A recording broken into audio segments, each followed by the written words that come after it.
नेहमीप्रमाणे आजची सकाळ पण श्रीषासोबतच सुरू झाली. श्रीषा उठली की तिचं एकच, "मम्मा बाहेर जायचं आहे."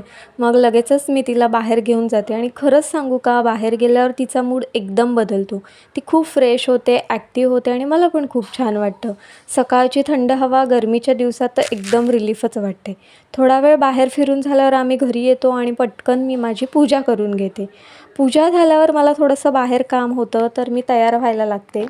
पण मॅडमला लगेचच समजतं मम्मा कुठेतरी जाणार आहे आणि मग ती माझ्या मागे मागेच फिरते. मी पटकन माझं काम करून येते आणि घरी आल्यावर लगेचच किचनमध्ये एंट्री.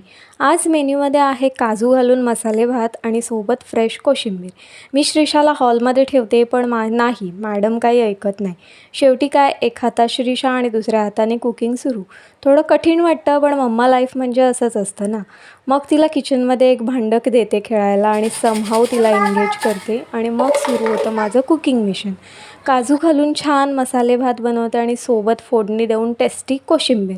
सो असा हा लंच रेडी होतो. त्यानंतर मग उद्याच्या नाश्त्यासाठी मी डोशाचं पीठ भिजत ठेवते. सो त्यासाठी मी तांदूळ आणि डाळी भिजत घालते आणि श्रीषा जेवून आता शांत झोपली आहे. मग मला थोडासा मी टाईम मिळतो. गरमी खूप आहे ना, म्हणून मग मी चंदन लेप लावते. स्किनला एकदम कूलिंग फील येतं.